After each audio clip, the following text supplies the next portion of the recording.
Long before the first kings carved their names into stone, long before the first cities glimmered under torchlight, there were people, billions of them across hundreds of thousands of years, who lived, dreamed, and died in a world that history has almost completely erased. What happened to their story? Why does the timeline of civilization begin so late, as if humanity suddenly appeared from darkness, fully formed? For most of us, the story of the human past begins around 5,000 years ago. That's when writing, government, and monumental architecture appear in the record, an origin so tidy that it feels inevitable. But the Earth tells a different story. Layer upon layer of stone, sediment, and ice whisper of human presence, stretching back not centuries, but eons. And between those traces lies a silence that grows heavier the deeper we dig. Archaeologists call this silence prehistory. It spans at least 295,000 years, almost our entire existence as a species. In that vast expanse, the record is thin. Scattered bones, stone tools, faint traces of campfires. To the conventional timeline, these fragments belong to simple hunter-gatherers, incapable of complex thought or architecture. Yet scattered around the globe are clues that defy that assumption, clues that suggest intelligence far older than our textbooks dare to admit. In South Africa's Blombos Cave, ochre engravings more than 70,000 years old reveal deliberate geometric patterns, lines that follow ratios still used in design today. In northern Australia, scientists have discovered charcoal from ancient hearths dated at 65,000 years, implying migration across open ocean long before seafaring was supposed to exist. And in a windswept corner of Turkey, the pillars of Gobekli Tepe rise from the dust, carved with animals and symbols more than 11,600 years ago, millennia before the first farmers planted a single seed. These sites should not exist. They belong to a forgotten timeline, one that pushes the boundaries of what we thought possible for ancient humans. Each discovery forces us to reconsider the same question. Did civilization truly begin only once? The accepted narrative claims human progress is linear, a steady climb from ignorance to enlightenment. But the physical record hints at a repeating pattern: creation, destruction, rebirth. Ice ages advance and retreat. Sea levels rise and fall. Entire landscapes vanish beneath water or volcanic ash. And each time the survivors begin again, carrying only fragments of what once was. To the next age, they appear as primitives, and the cycle resets. We can still feel the echo of those forgotten ages in myth, from the Sumerians to the Maya, from Plato's Atlantis to the Hopi legends of the previous worlds. Cultures separated by oceans preserve the same memory. A great flood, a burning sky, a lost age of knowledge. Are these stories coincidence or ancestral memory distorted across millennia? To approach that question, must look beyond folklore and into the ground itself. Recent discoveries in paleoclimatology show that the planet experienced abrupt cataclysms around 12,800 years ago, the so-called Younger Dryas event. Ice cores from Greenland reveal spikes in platinum and microscopic soot, signatures of a cosmic impact or airburst powerful enough to trigger global fires and plunge Earth back into near-glacial cold. Within a human lifetime, temperatures fell, oceans shifted, and ecosystems collapsed. For those alive then, it would have felt like the end of the world. If any advanced culture had existed along Ice Age coastlines, rising seas would have buried its cities beneath hundreds of feet of water. Over time, waves and sediment would erase all but the deepest foundations. Today, sonar scans off India's western shore and Japan's Yonaguni Island show rectilinear stone formations where no natural geology explains their shape. Mainstream science calls them curiosities. Others see architecture too precise to dismiss. Either way, they remind us how much of our ancient world now lies hidden beneath the sea. The idea of a lost chapter in human history unsettles academics because it breaks the comfortable illusion of certainty. But science itself was built on discomfort, on the willingness to question what seems obvious. When the first cave paintings were discovered in 1879, scholars called them forgeries. They couldn't believe prehistoric humans possessed art. Decades later, new evidence proved otherwise. Today, we face a similar inflection point. Evidence of ancient knowledge keeps surfacing faster than paradigms can adapt.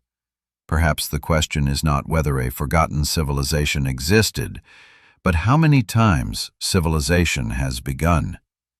If humanity has endured for hundreds of thousands of years, is it so impossible that earlier societies rose, flourished, and fell, leaving behind only myths and mysteries? The Earth remembers even when we do not.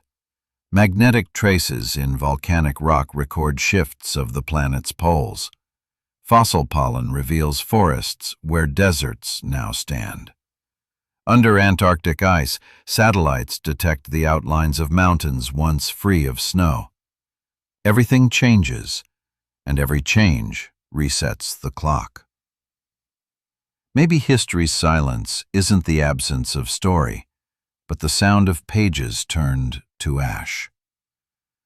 Tonight, as we stand at the edge of this timeline, we peer into a darkness that spans almost 300,000 years.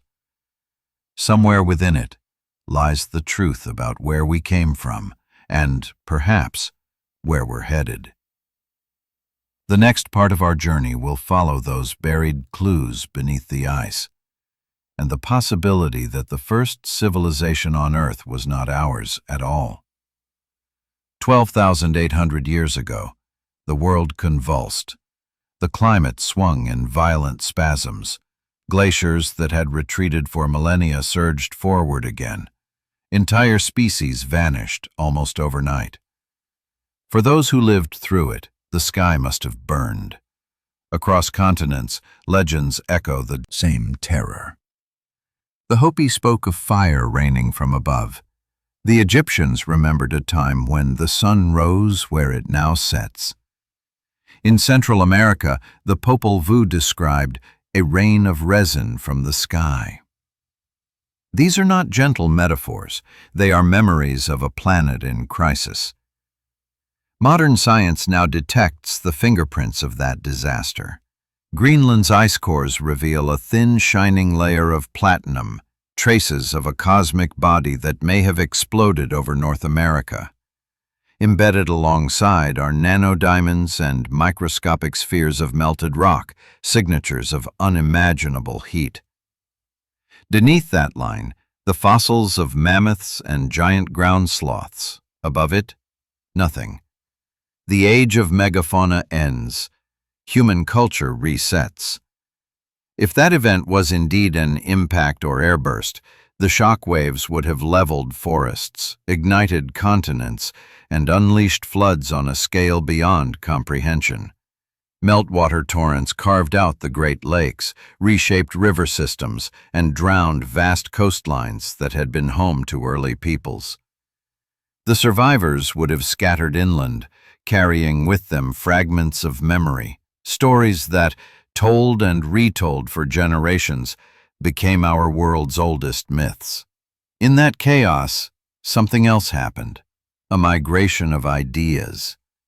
Archaeologists have found sudden, simultaneous advances in agriculture, astronomy, and architecture emerging around 9600 BC, the very moment the Earth stabilized again. In Anatolia, Gobekli Tepe rises from that horizon like a message in stone. Its builders were supposed to be nomads, yet they carved 20-ton pillars with bas-reliefs of animals no longer native to the region. The site's alignments mark the stars of Orion and the precession of the equinoxes, knowledge that should not have existed for millennia. Why build such a monument at the dawn of a new world? Perhaps to remember the one that came before. Some researchers propose that Gobekli Tepe was not a temple of worship, but a memorial, a deliberate effort to preserve memory through symbol and geometry. And then, inexplicably, its creators buried it under tons of earth, as if protecting it from another disaster. When it re-emerged 12,000 years later, humanity had forgotten its purpose but not its pattern. Build, remember, bury, forget. Other traces appear where no one expected. Off the coast of India near Dwarka, sonar scans reveal streets and walls now 60 feet below the sea. Carbon dating of samples dredged from the site suggests human activity more than 9,000 years ago, long before any recorded city. In Japan's Yonaguni Monument, terraces and steps carved with right angles descend into the deep like the remains of a sunken pyramid. Each discovery expands the mystery. How many coastal settlements were swallowed when the ice melted, and how many lie hidden still? Mainstream archaeology argues caution. Erosion can mimic design. Carbon can migrate through sediment. Myths are unreliable. All true. But skepticism becomes blindness when evidence piles higher than doubt. The uncomfortable reality is that our species' archaeological record is biased toward survival. What the sea did not claim, what volcanoes did not burn, what glaciers did not grind to powder. The rest, the libraries, the songs, the technologies of those who came before, were erased by time itself. To reconstruct that lost world, scientists now use tools as advanced as satellites and isotopic scanners. LiDAR surveys in the Amazon reveal entire networks of pre-Columbian cities hidden beneath jungle canopy. If dense rainforest can conceal civilizations only a few thousand years old, imagine what 12 millennia of ocean and ice could hide. The map of prehistory is not empty, it is simply unread. And yet, every generation seems to sense that something is missing. The human imagination keeps returning to the same image, a great civilization, wise yet doomed, consumed by flood and fire. Plato's Atlantis is only one expression of that collective memory. The Maya had Itza, the Mesopotamians had Eridu, the Hindus spoke of Dwarka. In every version, the story ends the same way, with destruction from the sky and water rising from below. Could all those memories descend from a single origin event? Or does the repetition itself prove the cyclical nature of human history, that advanced cultures rise again and again, each ignorant of the ruins beneath their feet? The geologic record hints at recurrence. Roughly every 100,000 years, Earth's orbit and axial tilt trigger drastic climate shifts. Ice sheets advance, retreat, and advance again. A species capable of thought and language would have had countless chances to flourish between these cycles, and countless chances to vanish. If so, our modern civilization is not the culmination of human progress, but merely its latest iteration. We build towers of glass. They built monuments of stone. We store knowledge in clouds of data. They may have inscribed theirs in myth. Both are fragile. Both depend on memory. When catastrophe comes, what remains is whatever the earth chooses to keep. The search for the prehistoric time gap is therefore more than a scientific quest. It's an act of remembrance.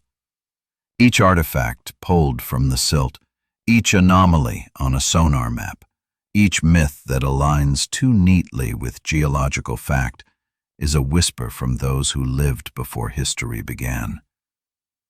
As we move forward in this investigation, we must set aside arrogance and accept a humbling possibility. Civilization is not an invention, but a memory. Beneath the ice, beneath the seas, beneath the stories we tell ourselves about progress, lies an older truth, a record of who we once were and what we lost. The next chapter will take us deeper into that abyss of time, tracing the evidence of ancient builders who should not exist, and asking the question that every buried stone seems to echo. How many times has humanity begun again? For generations, archaeologists have repeated the same comforting phrase. Civilization began with the Sumerians. Around 3000 BC, they say, humanity learned to build cities, to write, to govern, and to dream of eternity. But scattered across the earth are monuments that mock that certainty. Megaliths that predate Sumer by thousands, sometimes tens of thousands of years. They stand as if left behind by ghosts who understood geometry before history had a name. When explorers first uncovered the towering stones of Gobekli Tepe in southeastern Turkey, they assumed the site was Bronze Age. The workmanship was too precise to be ancient. But radiocarbon analysis shattered that assumption. Its earliest layers date to nearly 9,600 BC, at least 7,000 years older than Stonehenge.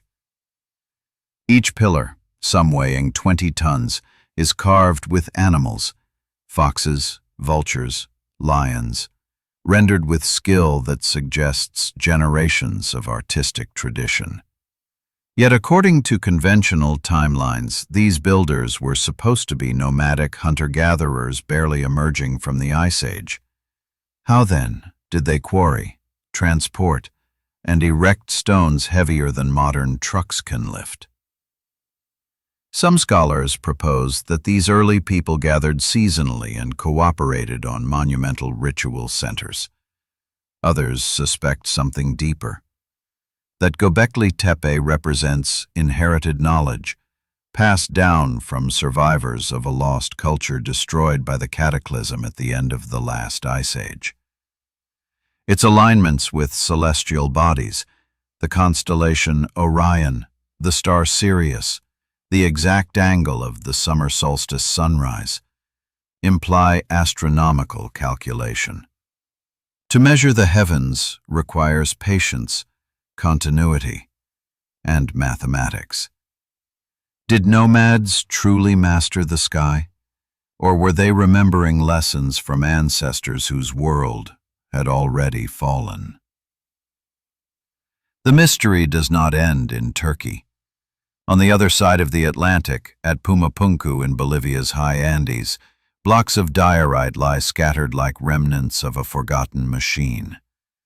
They fit together with precision measured in millimeters, surfaces polished to mirror finish. Even today, cutting diorite requires diamond-tipped tools.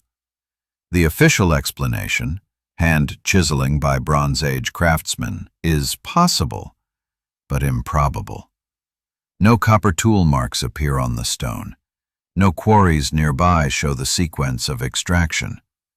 What we do see are interlocking joints, perfectly flat planes, and right angles that suggest design, not accident. Travel east and the pattern repeats. In Baalbek, Lebanon, the Temple of Jupiter rests upon 3 foundation stones, each exceeding 800 tons. Beneath them lie even larger blocks, one surpassing 1,000 tons, as if the later Romans built atop something they did not fully understand. Beneath the ruins of Sacsayhuaman in Peru, under the jungles of Cambodia, along the valleys of China's Yellow River, everywhere we dig, the same enigma. Builders who shouldn't exist. The easy answer is coincidence. Ancient peoples, inspired by the same sun and stars, might independently invent monumental architecture. But coincidence strains under the weight of mathematics. Across cultures separated by oceans, the same ratios reappear. The square root of 2 in wall alignments, the golden mean in temple layouts, the 23.5-degree axial tilt of Earth mirrored in sculpture and myth. These are not accidents, they are signatures. If one civilization rediscovered these constants after each global reset, then the geometry itself becomes a language older than writing, a memory coded in proportion and stone. What makes the enigma harder still is what lies missing. For every surviving structure, countless others have vanished. Sea levels since the Ice Age have risen more than 400 feet, drowning the ancient shorelines where early humans lived. Modern sonar surveys of the continental shelves reveal patterns, rectilinear grids, terraces, circles, that hint at man-made origins. The Bay of Cambay in India, the Doggerland Shelf off Britain, the Gulf of Kambat, all conceal anomalies now buried under layers of silt. To excavate them would mean descending into history's abyss. Skeptics argue that extraordinary claims require extraordinary evidence. They are right, but extraordinary evidence, once found, demands extraordinary courage to interpret. The pattern that emerges from Turkey, Lebanon, Bolivia, and the ocean floor is too consistent to dismiss. Humanity possessed organization, art, and science long before Sumer, Egypt, or Babylon ever rose. Perhaps civilization is not a single spark but a recurring flame, lit, extinguished, and lit again. The cataclysm that ended the Ice Age may have destroyed one incarnation, and we are merely its descendants, inheriting fragments of a legacy we barely recognize. Our ancestors were not primitive. They were survivors, rebuilding from ashes, guided by fading memory. In the quiet chambers of museums, behind glass, we display their tools and call them simple. Yet when we stand before the monoliths they left behind, we feel something else: humility. Because somewhere within those impossible stones lies the echo of a forgotten intelligence, one that understood time, stars, and stone long before we learned to write its story. The next part will explore how that intelligence left fingerprints in myth, map, and mathematics, and why every great civilization seems to remember teachers who came from before the flood. Everywhere we look, the pattern repeats. Stone blocks, so vast, they defy the tools attributed to their makers. Alignments, so precise, they imply instruments more advanced than any bone or copper implement. The question is not whether ancient humans built great monuments. It is how they knew what to build and why. Long before the Sumerians drew their cuneiform lines, before the Egyptians measured the Nile, someone, somewhere, had already mapped the stars. Modern astronomers studying ancient monuments find alignments that form a silent dialogue with the heavens. The Great Pyramid of Giza points almost perfectly to true north, its orientation deviating by less than 4 arc minutes, a precision achievable only with knowledge of Earth's axial drift. Stone circles in Britain mirror the lunar standstills of an 18.6-year cycle. In South America, carved lines at Nazca align with constellations visible only during specific epochs, as if the builders tracked the slow procession of the equinoxes over millennia. Such astronomical mastery suggests systematic observation spanning thousands of years. far beyond the lifespan of a single culture. How could isolated communities of early farmers sustain that continuity? Unless, perhaps, they were following inherited instruction, preserving fragments of a science learned in an earlier age. The ancients themselves seemed to believe this. Every great civilization credited its knowledge to mysterious predecessors. The Sumerians spoke of the Anunnaki, those who came from the heavens. The Egyptians revered the god Thoth as the keeper of sacred wisdom handed down from before the flood. In Mesoamerica, the Maya traced astronomy to the god Itzamna, a survivor of an earlier world.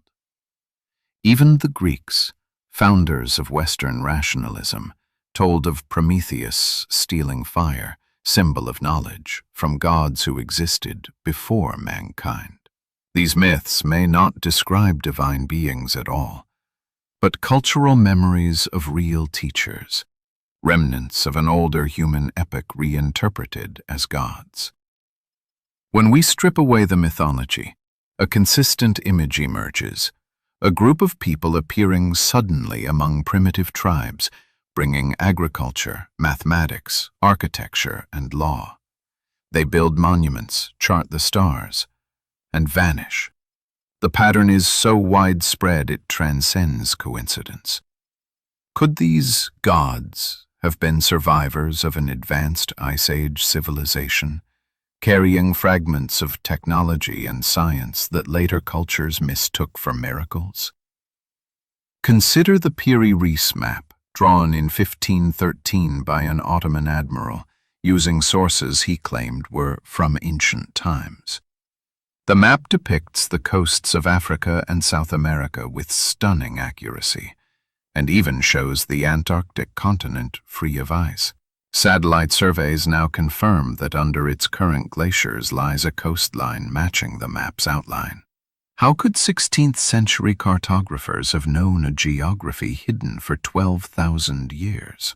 If the source charts truly predated modern history, they must have originated from an era when those coasts were visible, an era before the last great freeze. Skeptics insist such coincidences result from misinterpretation, chance alignment, or flawed dating. But science itself is beginning to reopen doors once closed. Ground-penetrating radar and LiDAR mapping reveal hidden structures beneath deserts and jungles, grids of roads and pyramids that rewrite regional timelines. Off the coast of Cuba, deep-sea robots have photographed symmetrical formations nearly 600 meters below the surface. No human settlement should exist there unless sea levels were once dramatically lower. The weight of anomalies is tipping the scale. Each isolated puzzle might be explained away, but together, they form a mosaic pointing to something vast and lost. The builders who shouldn't exist left behind more than stone. They left patterns, ratios, alignments, and myths that preserve a unified language of design. Their science may not have looked like ours. It may have blended astronomy with spirituality, mathematics with myth, but its fingerprints are everywhere we care to look. If these early masters once walked the earth, what destroyed them? The end of the Ice Age offers one possibility: a chain of impacts, volcanic winters, or rapid sea level rise that wiped coastal populations from existence. Yet even destruction can seed rebirth. The survivors, scattered across the globe, may have carried fragments of memory: how to shape stone, how to read the sky, how to measure time. In the millennia that followed, those fragments resurfaced as legend. Today we reconstruct their world from echoes. Geometry that reappears in temple layouts, myths that preserve astronomical data, alignments that whisper of a global vision. We do not yet know their names, but their minds speak through granite and basalt. Each monument is a sentence in a language the earth still remembers, even if we have forgotten how to read it. To understand these builders is to confront a humbling thought. that our own civilization is not the first to chart the heavens or raise monuments to the divine. It is merely the latest note in an ancient rhythm. The evidence we call impossible may be the only surviving proof that humanity has been here before, older, wiser, and more fragile than we ever imagined. In the next chapter, we turn to the moment that silenced their world, the cataclysm that reshaped continents, drowned empires, and erased nearly all traces of the humans who dared to know too much. 12,800 years ago, the world was ending and beginning again. The Ice Age was dying, but it did not go quietly. Glaciers melted with explosive force, oceans rose hundreds of feet, thunderstorms spanned continents. For the people who lived then, civilization itself may have collapsed in a single generation. The earth shook, the sky burned, and human memory fractured like the ice it stood upon. From Greenland to Antarctica, scientists now read that cataclysm as a signature etched in ice. A thin layer of soot and platinum marks a moment when something terrible fell from the heavens. Perhaps a swarm of fragments from a comet, perhaps an asteroid that detonated in the air. Temperatures plunged within years, rivers froze, forests burned, and the sun grew pale behind a veil of dust. Animals that had roamed for millennia vanished from the record. Entire ecosystems collapsed. Yet, in that desolation, our species endured and forgot. The Younger Dryas event, as scientists call it, is no longer mere speculation. Across North America lie fields of melted glass and microscopic metallic spherules formed in blinding heat. Clovis sites, once home to the earliest known Americans, show a black layer of carbon-rich ash marking sudden destruction. The story repeats in Europe and Asia, where sediment cores record firestorms that spared nothing alive. In a cosmic instant, the Earth was reset. Imagine coastal cities or settlements built at the edge of the Ice Age sea. When the melting accelerated, oceans rose more than 300 feet. An entire world of valleys, river mouths, and islands simply disappeared. If any advanced culture had thrived there, its temples and archives would now rest beneath the waves of the Atlantic and Indian Oceans. To later generations, the world would seem new, its past erased by water. Ancient myths preserve the memory. The Sumerians spoke of the deluge sent to cleanse the earth. In the Popol Vuh of the Maya, the sky gods destroyed the previous world with a rain of fire and flood. In India's Vedic texts, the sage Manu survived a cosmic wave that swallowed mountains. Every continent remembers, because every continent was there. Modern geology confirms that sea levels rose rapidly between 11,700 and 9,000 BC. The melting of glacial dams unleashed floods that reshaped coastlines overnight. Where the Black Sea now lies, a freshwater lake was swallowed by the Mediterranean in a catastrophic cascade. Far to the east, the Sunda Shelf, once a land bridge linking Indonesia to mainland Asia, sank beneath rising tides, isolating islands that became cradles of new species and new myths. Human migrations followed the retreating coastlines, carrying fragments of lost knowledge in songs and stories. To the scientist, this was climate change on a geological scale. To the people who survived, it was the wrath of heaven. The memory of that terror lingered in architecture and ritual. The step pyramids of Mesoamerica, Egypt, and Southeast Asia may all descend from a shared symbol, a mountain of safety rising above the flood. Even today, across cultures, the pyramid remains a shape of the scent, a reminder that survival demands height and memory. Yet something else emerged from the cataclysm: organization. When the world stabilized around 9600 BC, humans began to settle permanently, to rebuild.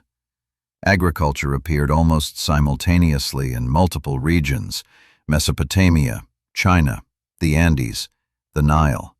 It was as if humanity remembered how to feed itself on a civilizational scale overnight. That speed still puzzles archaeologists. They speak of independent invention, yet the tools and symbols share uncanny similarities. Maybe they were not inventions at all, but recollections of a knowledge that survived the flood in oral form. This is the heart of the global reset hypothesis, that human progress is not a straight line, but a pulse. Civilizations rising, falling, and rising again with each climatic cycle. If so, our modern world is merely the latest rhythm in a song the Earth has played for hundreds of thousands of years. We are not the authors of civilization, but its current custodians. The evidence for that pattern grows each year. Under the meltwater of Greenland, satellites detect ancient river systems older than the ice itself. In the Sahara, radar imagery reveals fossilized lakes and buried cities beneath the sand. At the bottom of the North Sea, divers find stone tools from a lost land once called Doggerland, proof that Europe's prehistory was once a living continent. Each discovery pushes back the boundary of our amnesia. But the past is fragile. Time erases more than it reveals. The ice that once buried our ancestors has become the ocean that conceals them. To study the global reset is to accept a disturbing truth. Our species has stood on the edge of oblivion before, and we may stand there again. The next part will follow the survivors, those who carried fire and memory through the darkness, and how their stories became the myths that still shape our belief in creation, destruction, and rebirth. When the ice finally withdrew, the Earth exhaled, and the survivors emerged into a world they could barely recognize. Forests replaced tundra, rivers changed course, and coastlines had vanished. Everything familiar was gone. The few who endured carried not wealth or tools, but memory, fragments of stories, rituals, and maps of the sky. Out of that memory, humanity began again. Archaeologists studying the early Holocene find evidence of abrupt transformation. Within mere centuries of the Younger Dryas catastrophe, scattered hunter groups began to cultivate grain, domesticate animals, and build permanent dwellings. It was as if an invisible hand guided them, a blueprint inherited from an age that no longer existed. The Fertile Crescent, the Indus Valley, the Yellow River, the Nile, all show the same sudden awakening. Civilizations do not usually arise simultaneously on different continents. Something had primed the human mind long before. What carried across that threshold was not technology in the modern sense, but concepts. The circle of the sky, the measurement of time, the sacred number, the memory of balance between earth and heavens. The survivors encoded those concepts in myth so they would never be lost again. Every flood story begins not with destruction, but with instruction, the gods teaching humans how to rebuild.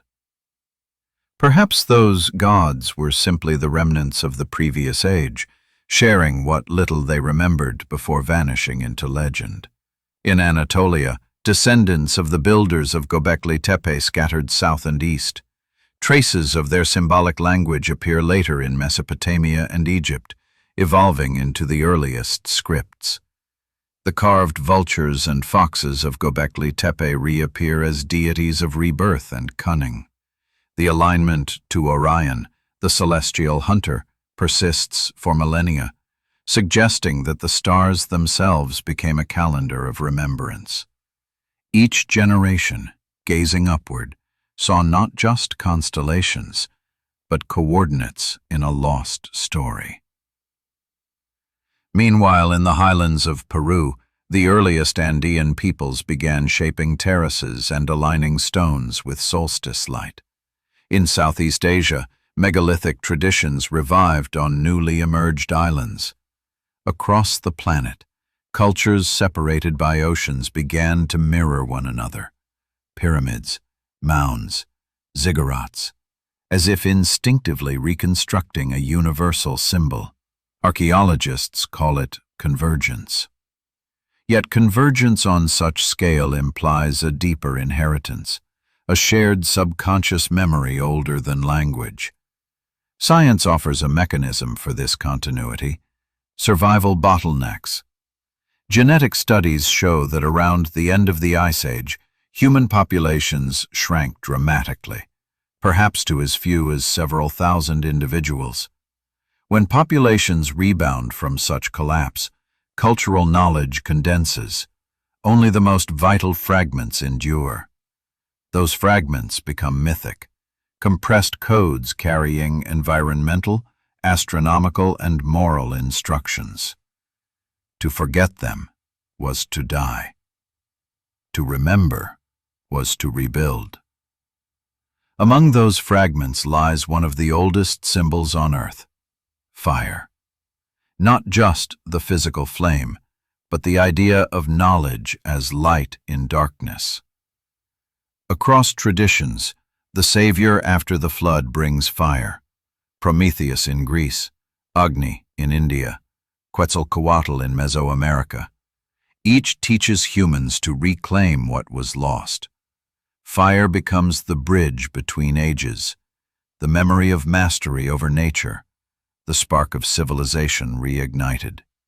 Excavations in the Levant reveal early kilns capable of sustained high heat, predating metallurgy by thousands of years. In eastern Turkey, blackened layers show organized use of lime plaster, a chemical process requiring precise control of temperature. These were not the experiments of primitives. They were applications of remembered science. The survivors may have understood that fire could transform matter, that creation itself begins with controlled destruction. Their temples and hearths echoed the cosmos, as above, so below. As millennia passed, the memory of fire became doctrine. Priests replaced scientists, rituals replaced equations, and the meaning behind the myths faded. Yet the architecture preserved the geometry, and the geometry preserved the knowledge. The measure of a pyramid, the angle of a stone, the ratio of the sanctuary, each carried a whisper from a time when humanity first learned to rise again after the storm. In modern terms, the global reset was both an extinction and a rebirth. It cleansed the slate, but not entirely. The survivors left fingerprints in every cradle of civilization, faint, scattered, and almost erased, yet aligned enough to reveal intent. They were the bridge between worlds, the last voices of the forgotten age and the first architects of the new. What they built next would carry humanity for thousands of years: cities of stone, calendars of the stars, myths that still pulse beneath our collective memory. But they also carried a warning, that creation and destruction are twins, and the line between them is written in ice and fire. The next chapter will explore the monuments that keep that warning alive, the enduring stones of impossible age and precision that hint at technology far beyond their supposed time. The further we travel into the past, the more advanced the ruins become. It is a paradox that unsettles every comfortable notion of progress. The oldest stones are often the most precise. The deeper we dig, the finer the craftsmanship. Somewhere behind that pattern hides a truth the modern world has yet to face: that technology, in some form, once existed long before history began. When Spanish chroniclers first stood before the fortress of Sacsayhuaman in Peru, they thought giants had built it. How else could humans move stones weighing over 300 tons, fitting them together with joints so exact that a blade of grass cannot slip between them? The walls curve like serpents, interlocking blocks of different shapes and sizes, held together without mortar. Engineers today still struggle to replicate such joins. The secret is lost, buried with the culture that knew it. Similar puzzles echo across the globe. In Egypt, the Great Pyramid's casing stones were cut to tolerances measured in fractions of an inch. In Lebanon's Baalbek, the foundations of the Temple of Jupiter rest upon the trilithon, 3 stones, each weighing nearly 900 tons. Beneath them lies an even larger monolith, half buried, estimated at more than 1,200 tons. No record describes how they were moved, and no modern crane could lift them. Farther east at Nan Madol in Micronesia, a city of black basalt rises from the ocean like a fortress of shadows. More than 750,000 tons of prismatic columns are stacked into seawalls and temples, their weight pressing into coral foundations. Local legends say the builders commanded the stones to fly. Archaeologists remain cautious, but even they admit the methods are unknown.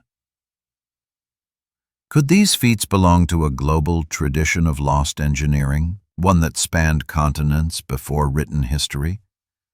If so, what powered it? Not electricity or steel, but knowledge, deep understanding of weight, resonance, and geometry. The ancients might have mastered natural forces we no longer study. Some physicists suggest that sound and vibration could play a role. At sites like Abydos in Egypt and Tiwanaku in Bolivia, stones bear evidence of sonic smoothing, minute parallel striations that suggest cutting by oscillation, not chisel. It sounds fantastical, yet ultrasonic shaping is a modern technology rediscovered only recently. The theory of lost science tempts both imagination and skepticism. It does not claim spaceships or magic, only that human intellect has reached high points before and fallen back again. Just as Rome's hydraulic cement was forgotten for 1,000 years, entire disciplines could vanish in the darkness of prehistory. The materials would erode, but the stones, the hardest, simplest, most enduring medium, would remain as silent textbooks of a vanished age. One of the most haunting examples lies at Pumapunku in the Bolivian highlands. There, stone blocks of diorite, harder than steel, are cut into intricate H-shapes that interlock like modular components. The precision suggests mass production, as if the builders were experimenting with prefabrication long before industry existed. Some surfaces show microscopic grooves running parallel, not random, implying mechanical shaping. Modern engineers, using lasers, have compared the angles and found deviations of less than 1/10 of a degree. To achieve that by hand with stone hammers is improbable beyond belief. Across the Atlantic, at the heart of the Giza Plateau, the Great Pyramid itself encodes astronomical constants: the circumference of the Earth, the length of the solar year, the ratio of pi. Whether coincidence or design, it demonstrates mathematical awareness that defies the supposed capabilities of the Old Kingdom.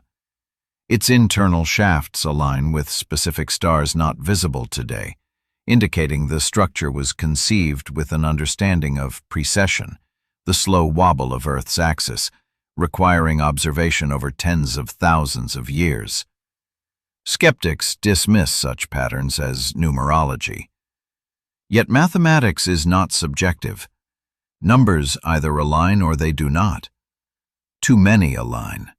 The ancients may have known the sky not as mystery, but as mechanism. Their temples and monuments were instruments, not merely shrines, calibrated to the heavens, built to measure time itself. We build machines to tell us when to look up. They built machines out of what they saw when they looked up. If knowledge this refined once existed, what destroyed it? Perhaps the same global reset that ended the Ice Age erased its practitioners. Flood, fire, or comet, it matters little which. What matters is what survived. Fragments encoded in myth, architecture, and proportion. Those remnants seeded the great civilizations to come. Egypt, Sumer, the Indus Valley, they inherited the ruins of something they did not fully understand, then built upon them. Even today, technology rises and falls. If an electromagnetic storm erased our data, how long would it take for future archaeologists to prove we once walked on the moon? 1,000 years? 10,000? Civilization is a fragile mirror, reflecting its own reflection. Lose enough light, and the image disappears. The stones, however, endure. They wait in silence, telling the same story in every hemisphere. Humanity once mastered forces we have forgotten. Whether we call it technology or intuition, its echo still hums beneath our feet, an ancient hum, carved in granite, waiting for us to listen again. The next part will follow how that forgotten science transformed into legend, the age when myth and memory merged, and the gods of fire and stone became the architects of a reborn humanity. Every civilization tells the same story in different words. The gods descended, taught humanity how to measure, to plant, to build, and then vanished. We have repeated these tales for thousands of years, rarely stopping to ask why the pattern is universal. What if those gods were not celestial beings at all, but survivors of the previous world, teachers carrying the memory of a science now forgotten? In Sumer, the god Enki brought the laws of civilization from the deep. In Egypt, Thoth gave writing and mathematics to the first kings. In Mesoamerica, Quetzalcoatl appeared, bearded and pale, teaching agriculture and astronomy before departing across the sea. In Polynesia, Maui pulled the islands from the ocean with a hook of knowledge, not muscle. These myths span oceans, languages, and millennia, yet all point toward the same origin, a group of bringers of light emerging from the ruins of darkness. Archaeology tends to dismiss such tales as allegory, the human tendency to explain progress by divine intervention. But mythology can be more than metaphor. It can be memory encoded in story. Oral traditions compress generations of information into symbols that outlast writing. What we call magic may once have been the vocabulary of a lost technology, reinterpreted by descendants who no longer understood its principles. Consider fire again, the eternal motif. To ancient priests, fire was divine because it transformed matter. It could turn ore to metal, clay to stone, night to day. The gods who gave fire gave control over nature. In mythic language, that is technology. Prometheus's theft of flame from the heavens mirrors humanity's rediscovery of power. Every act of creation carries a cost. The myth punishes arrogance because knowledge misused leads to ruin. The flood that ends each age may not be cosmic vengeance, but the inevitable consequence of imbalance, of a civilization that forgot its limits. The ancients built their warnings into stone. At Giza, at Teotihuacan, at Angkor, geometry becomes scripture. Triangles and circles encode the same ratios found in planetary motion. The eye of Ra mirrors the cross-section of the human brain. The mandalas of Asia reflect atomic symmetry. These patterns are not coincidence. They are attempts to preserve universal order through form. In an age when parchment and memory could die, architecture became language. Modern researchers have begun to uncover mathematical constants hidden in sacred design. The Great Pyramid's proportions express pi and the golden ratio. The Parthenon echoes both. Hindu temples align to cardinal directions with precision rivaling modern surveying tools. Even the placement of megalithic sites follows geodesic patterns that hint at a lost global system of measurement, one based on the Earth itself. If the ancients inherited such a system, they may have used it to rebuild the world, reconstructing order from chaos. The mythic gods thus become metaphors for continuity. They are not immortals. They are the survivors of previous epochs, their wisdom deified by later generations. When the survivors shared star maps, they became sky gods. When they taught geometry, they became builders of worlds. When they vanished, they left behind faith, a way to keep memory alive when science was no longer understood. Faith is the afterimage of knowledge. And so mythology preserved what history lost. The measurement of time became religion. The cycles of Venus became prophecy. The alignment of stars became worship. In preserving meaning, myth disguised memory, allowing fragments of ancient science to pass through millennia wrapped in poetry. Those fragments resurfaced later as rediscoveries: the calendar, the compass, the wheel. Yet perhaps they were never invented anew, only remembered. Every sacred text warns of forgetting. As in the days before the flood, says Genesis, so shall it be again. The Hindus call it the cycle of yugas, the endless repetition of rise and fall. The Maya called it the turning of the suns. The same mathematics that governs the orbit of stars governs the destiny of civilizations. Everything moves in cycles. We, too, are part of that motion. If the myths of the gods encode lost science, then the stones they left are more than ruins. They are manuals written in the language of eternity. Each ratio, each alignment, each legend invites us to remember. But remembering requires humility. For those who forget the past are condemned not to repeat it, but to rediscover it again and again, each time believing they were the first. In the next chapter, we follow the map of this forgotten order, the strange ancient charts that show continents unglaciated, lands that should not exist, and coastlines drawn by eyes that saw the earth before the last veil of ice descended. For centuries, explorers have charted the world with compasses, sextants, and courage. Yet long before Columbus, long before the age of discovery, someone had already done it. Hidden in the archives of history lie maps that should not exist. Maps showing the earth as it was tens of thousands of years ago, drawn by hands no historian can explain. The most famous of them surfaced in 1513 when the Ottoman Admiral Piri Reis compiled a world chart on gazelle skin. He claimed his sources were ancient maps from the time of Alexander and before. At first glance, the map looks medieval, a patchwork of continents, annotations in Ottoman Turkish, strange sea creatures curling across the Atlantic.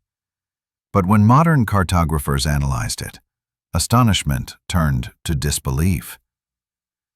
The Piri Reis map shows the western coast of Africa, the eastern coast of South America, and the northern coast of Antarctica. Antarctica, officially discovered only in 1818, appears here without ice.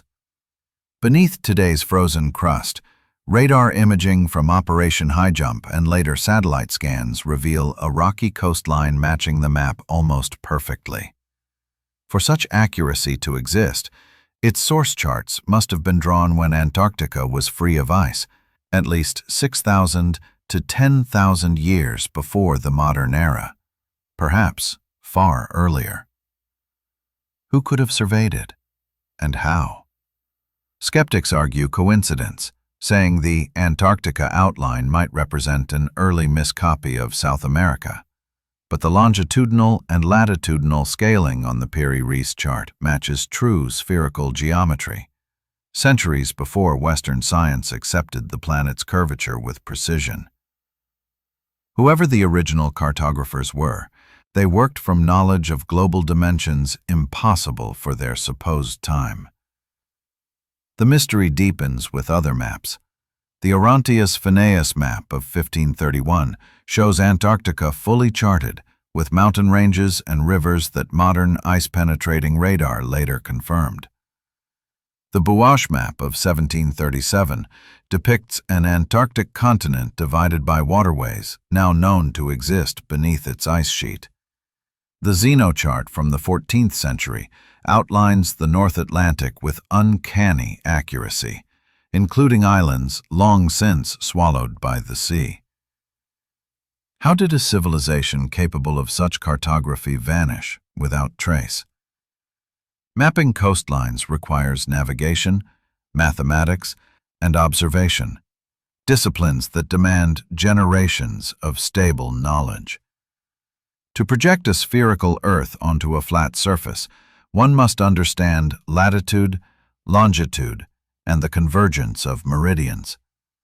That demands not primitive wanderers, but organized institutions, astronomers, mathematicians, and sailors. Some researchers suggest these ancient maps originated from a global seafaring culture predating the last ice age. If sea levels were hundreds of feet lower, vast continental shelves now underwater would have offered fertile coasts and natural harbors.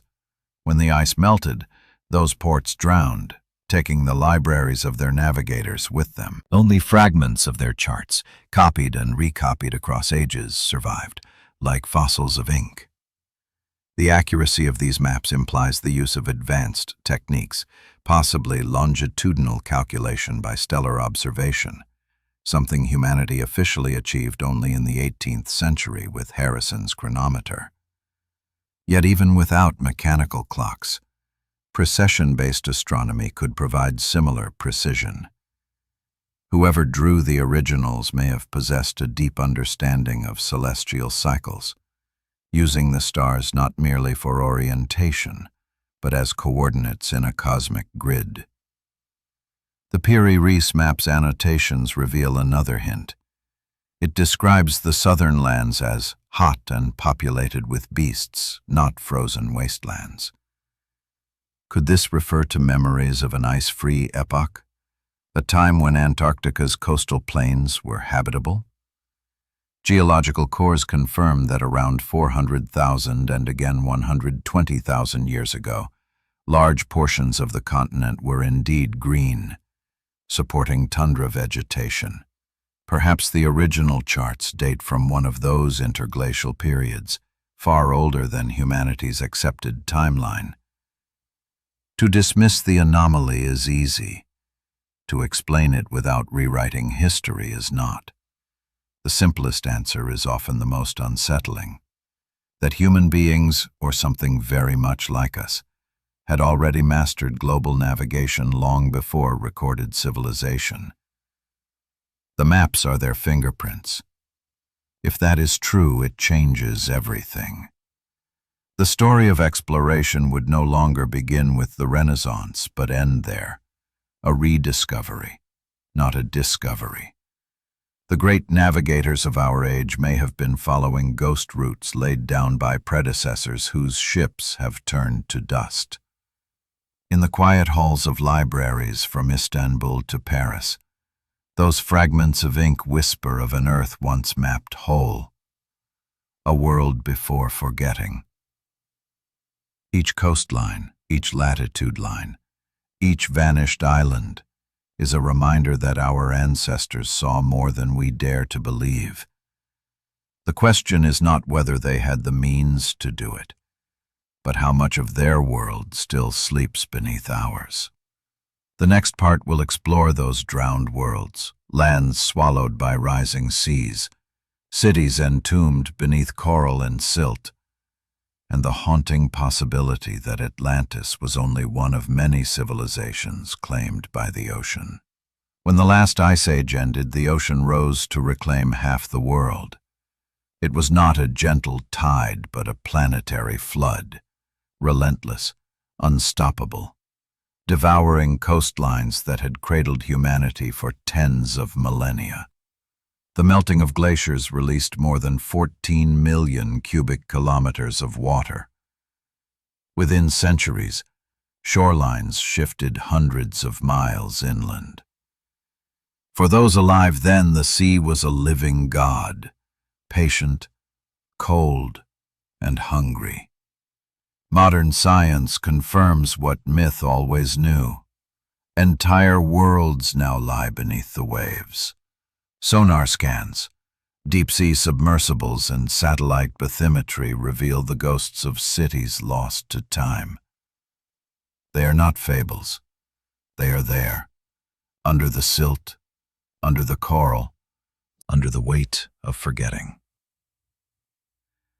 Off the coast of India, in the Gulf of Kumbat, divers found stone blocks, walls, and street-like grids stretching for miles.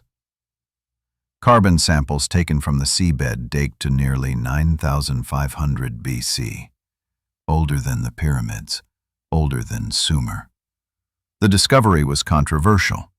Mainstream archaeologists questioned the context, the dating, even the definition of city. But the geometry of the site remains: 90-degree angles, parallel alignments, deliberate placement. If not civilization, then what? Nature does not favor right angles. Farther south near Sri Lanka lies the sunken city of Mannar, a lattice of terraces and steps swallowed by the Indian Ocean. In Japan's Ryukyu Islands, the Yonaguni Monument descends from the shallows like a giant staircase, its terraces perfectly uniform. Divers trace corridors, altars, and what seem to be sculptures of animals and faces. The mainstream verdict calls it natural erosion, yet no one can explain the tool marks along its edges, or the fact that the formation aligns precisely to sunrise at the summer solstice. In the Caribbean, off Cuba's western tip, sonar operators mapping the seafloor for petroleum exploration stumbled upon symmetrical formations half a kilometer deep. They resemble massive blocks arranged in pyramids and roads. At that depth, the area would have been dry land at least 12,000 years ago, the very window of the Younger Dryas cataclysm.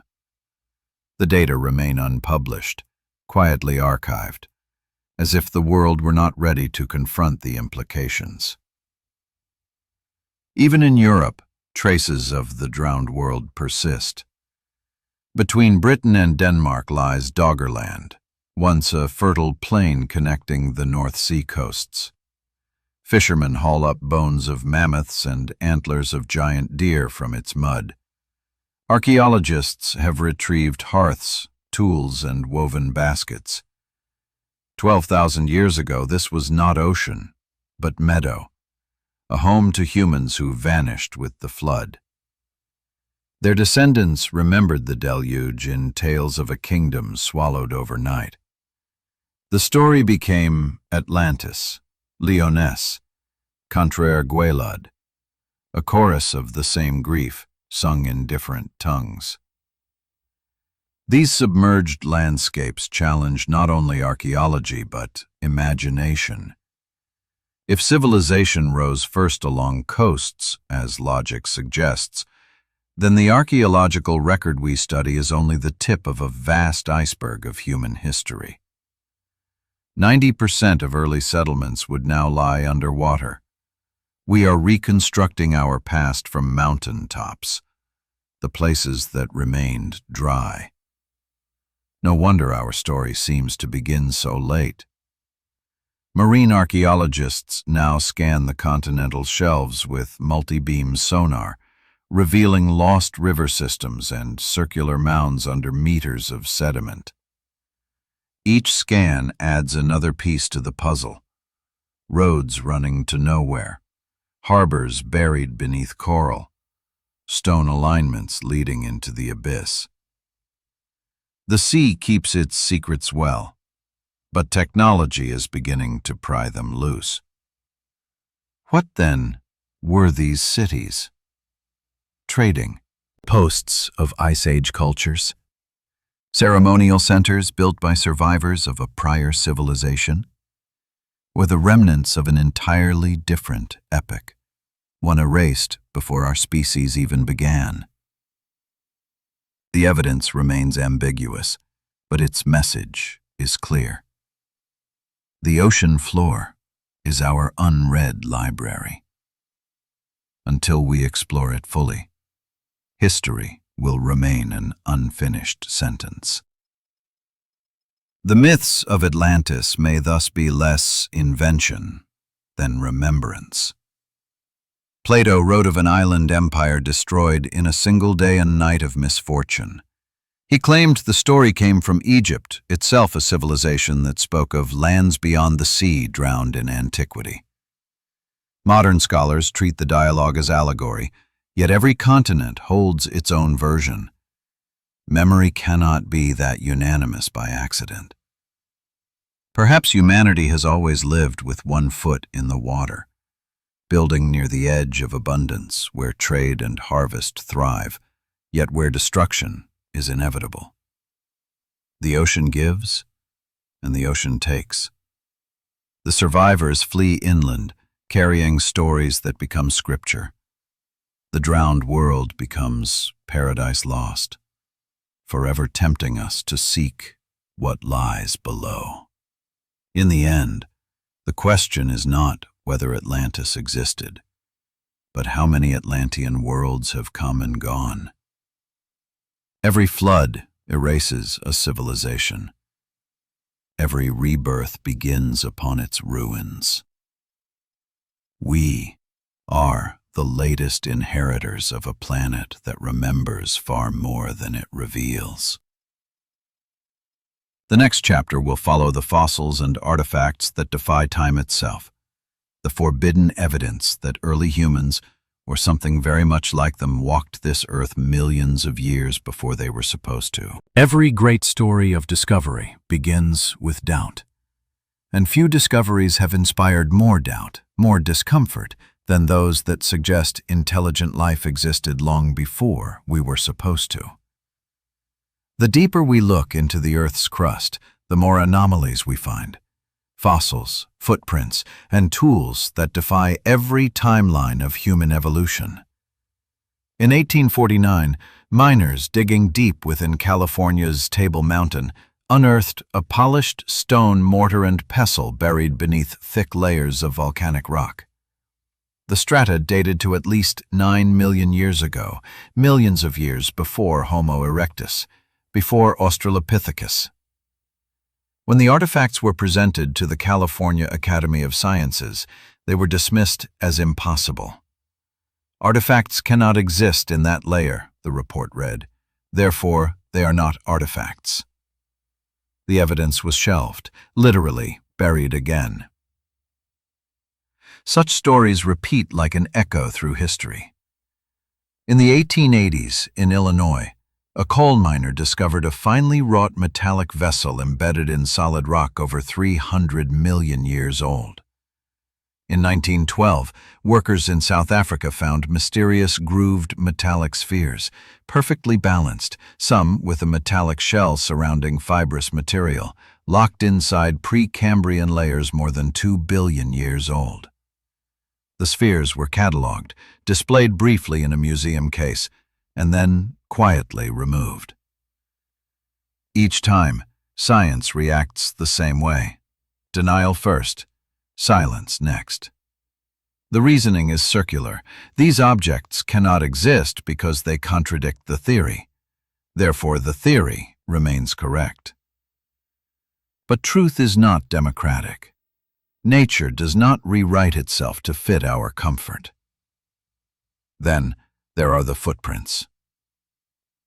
In Texas's Paluxy River, fossilized human-like tracks appear alongside those of dinosaurs. Mainstream scientists attribute the shapes to erosion or overlapping prints. Yet multiple layers reveal consistent human stride, heel, and arch, distinct from known reptilian patterns. If authentic, they would rewrite not just human history, but planetary chronology. In the 1970s at Laetoli in Tanzania, Mary Leakey uncovered the famous 3.6 million-year-old footprints of early hominins, perfectly human in shape, long before modern humans supposedly evolved. Surprisingly modern, her own notes read, perhaps too modern. The data stood, but interpretation bent. Instead of changing the timeline, the prints were ascribed to a new species, conveniently bridging the gap. The evidence remained, the narrative adapted. Even fossils themselves whisper contradictions. A modern-style human jaw was found in Italy's Costanedolo Hill, in strata dating to the Pliocene, over 3 million years old. A human skullcap discovered near Buenos Aires was entombed beneath layers older than the Ice Age. Each find is isolated, debated, and eventually dismissed, not disproven, merely inconvenient. Why such resistance? Because the paradigm of human origins rests upon fragile scaffolding. Linear evolution, gradual progress, the comforting idea that we are the pinnacle. To admit that beings resembling us walked the earth millions of years ago, perhaps building, thinking, creating, would collapse that structure. It would mean civilization is not the product of time, but a recurring phenomenon. Some researchers outside the mainstream, Michael Cremo, William Corliss, and others, have compiled thousands of such anomalies under the term forbidden archaeology. Their message is not that science is wrong, but that it is incomplete. For every fossil that fits, there may be another that doesn't, locked away in museum basements or forgotten mines. Modern dating methods have improved, yet the problem remains. Out-of-place artifacts still surface. In Russia's Kuznetsk Basin, miners have retrieved aluminum machinery parts fossilized in coal seams 300 million years old. In Nevada, geologists found a metallic object resembling a spark plug encased in solid limestone dated to 400,000 years. If even one of these finds withstands scrutiny, the implications are staggering. But perhaps the real revelation is psychological, not geological. Human beings prefer stories with beginnings, middles, and ends. We crave origin myths, even scientific ones. The idea that our species may be merely one chapter in a much longer book unsettles us. Yet the Earth itself has no loyalty to our narratives. It keeps everything, forgets nothing. If we accept that forbidden fossils may be real, then we must also accept the possibility that human-like intelligence is far older, perhaps cyclical. Evolution may not have produced us once, but many times, each iteration rising, thriving, and vanishing under layers of ash and ocean. Our bones, too, will one day be fossils, waiting to confuse the next age's archaeologists. The next part will dive deeper into this uneasy realm, the forbidden record, examining not only fossils but entire tools, inscriptions, and machines embedded in stone, hinting that technology itself has been born and buried more than once in Earth's deep past. If fossils hint that humanity is older than we think, then artifacts, The tools and machines buried in stone suggest something even more disturbing, that our ancestors may have reached technological heights long before history began, and then lost them. The Earth remembers what we have forgotten. In 1865, miners deep in the Rocky Mountains unearthed a small metallic cube from a layer of coal. It was nearly perfect in shape, with sharp edges and symmetrical faces, its surface partially oxidized, as if exposed to unimaginable age. Early analyses found traces of nickel and tungsten, metals unknown to human metallurgy at the supposed time of the coal's formation, nearly 300 million years ago. The artifact became known as the Wolf's Egg Iron Cube. Scientists called it a geological curiosity. Skeptics called it a hoax. Yet it remains, inexplicable, in an Austrian museum vault. A few decades later, near Coso Mountain in California, a group of rock collectors split open a geode and found a small mechanical core inside. The object, cylindrical and metallic, resembled a spark plug. X-rays revealed a central rod surrounded by porcelain-like insulator and metal casing. The rock encasing it was dated by surrounding matrix to at least 400,000 years. Geologists refused to analyze it further, saying, "It cannot be what it appears to be." The artifact was quietly lost to private hands. In 1973, Soviet geologists investigating the Orenburg region discovered what appeared to be a system of tiny metallic gears and rods embedded in sandstone, more than 300 million years old. Electron microscopy showed the material contained high-purity aluminum, something that does not occur naturally.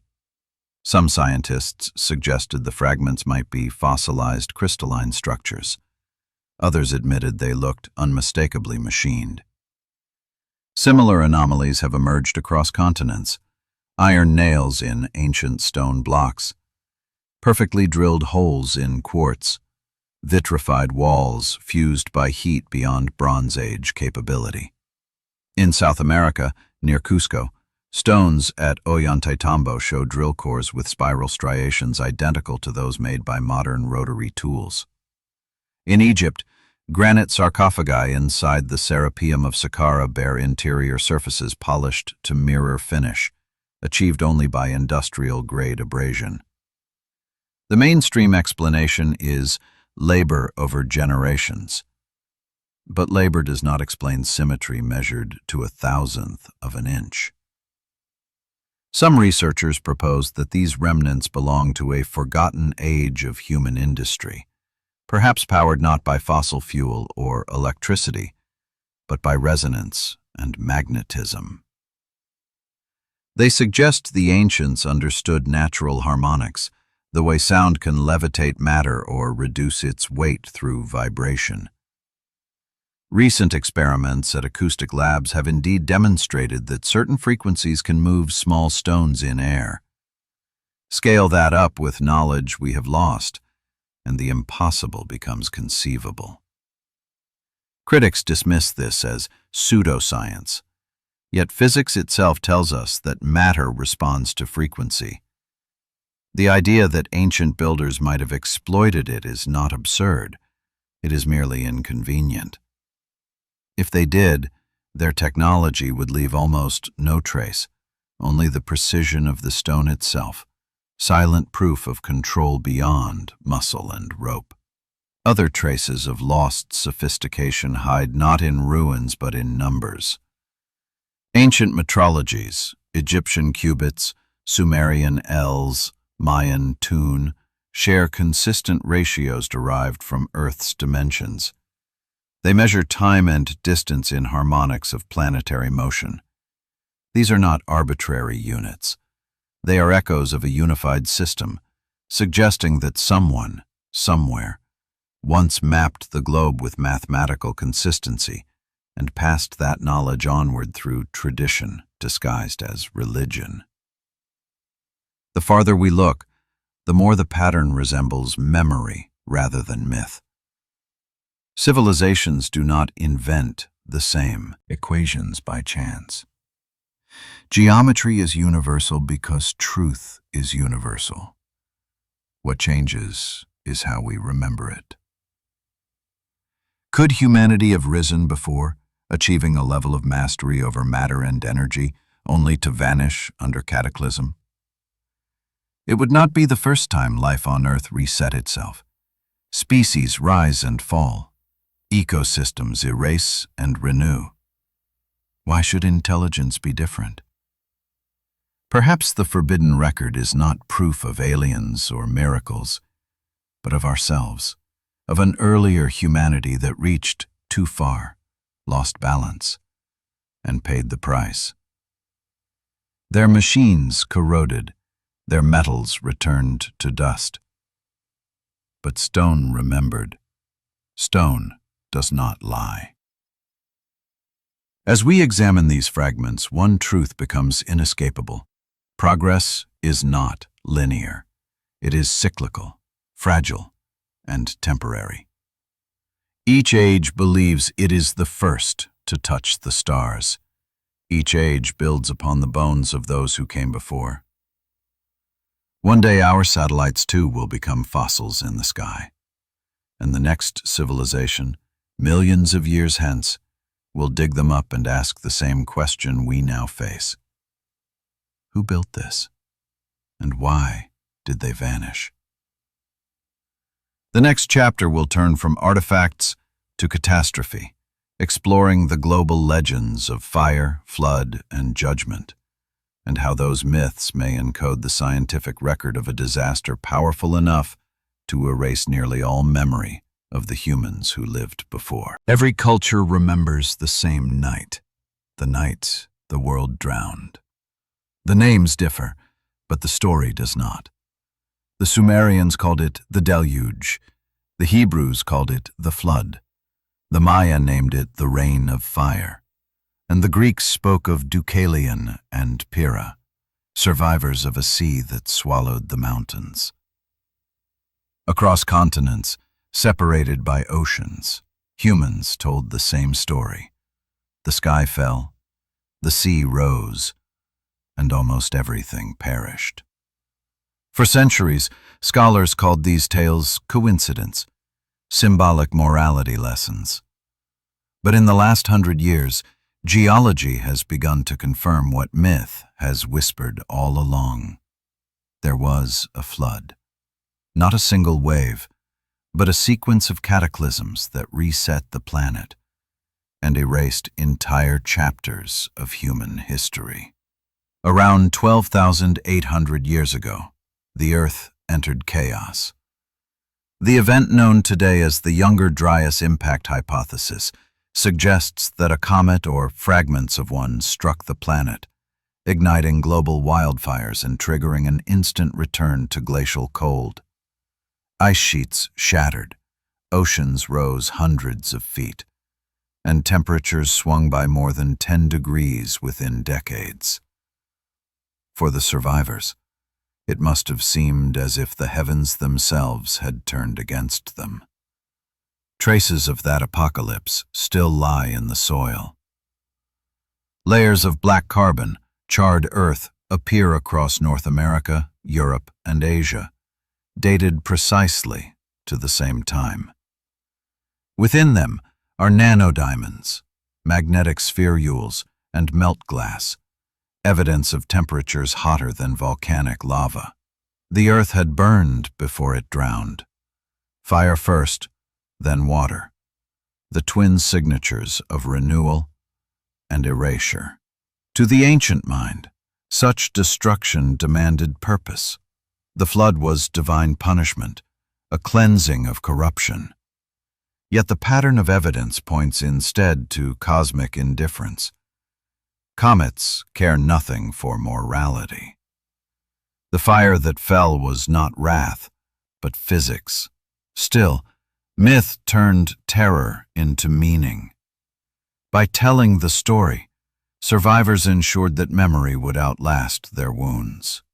Consider the Sumerian epic of Gilgamesh.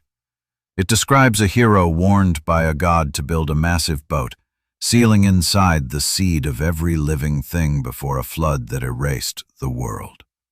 The same motif appears in the Hebrew Genesis, in the Hindu tale of Manu, in the Aztec story of Coxcox and Xochiquetzal. Each contains identical details: a warning, a vessel, a mountain refuge, and a promise: the rainbow, the dove, the new sun. The symbols change, but the blueprint remains. It is the memory of survival, encoded in narrative so that it would never be forgotten. Modern geology reveals that multiple floods occurred during that period. When the Laurentide ice sheet collapsed, torrents of meltwater carved out the Great Lakes and roared into the Atlantic, raising sea levels by dozens of meters in weeks. In the Pacific, submerged river valleys along the Asian shelf tell the same story. The flood was not one event, but a global sequence, staggered across centuries, leaving behind the same scars and the same stories. Archaeology finds its echo. The end of the Ice Age saw abrupt cultural discontinuities, villages abandoned, tool styles changing overnight, population bottlenecks evident in genetics. Humanity had passed through fire. What emerged afterward were not hunter-gatherers, but survivors, people who remembered, who built monuments to mark the stars that had betrayed them. Gobekli Tepe, erected around 9600 BC, may have been a memorial to that loss, a map of constellations frozen at the moment of impact, carved in stone, so that the sky's memory could never again be forgotten. Even today, traces of that fear persist in our collective psyche. We dream of floods, of endings, of the world reset by water. The story is buried in religion, art, and science alike. Every generation senses the fragility of its world, as if somewhere in the depths of the human genome lies a memory of catastrophe, a genetic scar whispering, "This has happened before." Yet, within destruction lies paradox. The flood was not only an ending, it was a beginning. After the waters receded, new civilizations emerged: Egypt, Sumer, the Indus, the Andes. Their first kings claimed descent from gods who had survived the flood. Their calendars began at the same mysterious date, around 9600 BC, the exact end of the Younger Dryas. Coincidence or commemoration? Science sees cataclysm, myth sees judgment. Perhaps both are true. A world wiped clean by ice and fire would indeed feel like divine retribution to those who lived through it. And perhaps the lesson our ancestors tried to preserve in story was not about punishment, but about recurrence, that the heavens sometimes fall, and life must always rebuild. The next part will follow that rebuilding, the rebirth of order after chaos, when survivors carried ancient knowledge into the dawn of new civilizations, guided by memory, faith, and the fear that the sky might fall again. When the waters finally receded, silence returned to the earth. Forests sprouted from the blackened soil, rivers redrew their courses, and coastlines shifted like living things. The survivors emerged from mountain refuges and caves, blinking against a new sun, staring upon a planet that no longer recognized them. They had endured the wrath of sky and sea, but what they remembered would shape the rest of human history. Every myth of creation begins here. The first dawn, the new world, the golden age after the flood. For the survivors, this was not metaphor. It was literal dawn. They stood among ruins of a world erased and began the impossible task of rebuilding. The memory of what came before was too immense to vanish entirely. Fragments lingered in language, symbol, and ritual. Those fragments became the seeds of civilization. In the fertile plains of Mesopotamia, where the Tigris and Euphrates spread their lifeblood across silted valleys, small bands of survivors began to settle. They dug canals, domesticated wild wheat, and observed the heavens, perhaps out of fear, perhaps out of awe. From those settlements rose Eridu, then Sumer, the first cities of Earth. Yet their own tablets say otherwise. The Sumerian king list begins with rulers before the flood. 8 kings reigned for thousands of years before the deluge, it says. Then the flood swept over and kingship descended again from heaven. To modern ears, that sounds mythic, but perhaps it records memory in symbolic form, the long ages of the forgotten world followed by rebirth. Egypt tells the same story. Its priests spoke of Zep-Tepi, the first time, when the gods rebuilt the land after the flood. They did not invent geometry, they relearned it from memories or monuments left by those who came before. The Great Sphinx itself, weathered far beyond the surrounding temples, may belong to that earlier epoch, a sentinel of stone gazing toward the rising sun, marking not construction but resurrection. In the Indus Valley, cities like Mehrgarh and Mohenjo-Daro appear fully formed, their streets aligned to cardinal directions, their drainage systems more advanced than those of later Rome. There is no visible learning curve. Civilization did not crawl, it leapt, as if guided by memory. The same pattern unfolds in South America, where the highland cultures of Peru constructed megalithic terraces immediately after the Ice Age ended, high above the floodline, as though intentionally avoiding the sea that once betrayed them. Across these cradles of rebirth, one motif unites them all: a reverence for the sky. The survivors watched the heavens obsessively. They aligned their temples to solstices and equinoxes, tracked lunar cycles, and recorded precession long before modern astronomy named it. To them, the stars were not gods but warnings, a cosmic clock that could bring destruction again. Time became sacred because they had seen time itself destroy. Even their gods reflect trauma transformed into meaning. In Egypt, Ra sails his solar bark through night's underworld, battling darkness before rising again, a cosmic retelling of survival through catastrophe. In Mesopotamia, the storm god Enlil floods the earth, then grants humanity new life. The pattern repeats everywhere: death, flood, renewal. Cataclysm became theology. Faith became technology's replacement, the only system powerful enough to preserve memory when science was lost. From this rebirth came order. Agriculture, calendars, writing, trade, all emerged from a single drive: to prevent forgetting. Temples doubled as observatories. Myths doubled as instruction manuals. The survivors had learned that memory was life, and ignorance was death. The monuments they built were not acts of worship but acts of defiance, stone promises that their story would not drown again. But memory decays. As centuries passed, reverence turned to religion, science to superstition, truth to legend. The names of the survivors became names of gods. Their warnings became prophecies. By the time history began to be written, humanity had already forgotten it was living in the shadow of another age. Yet the fingerprints of that earlier world remain, encoded in myth, mathematics, and architecture. The flood did not erase humanity. It transformed it.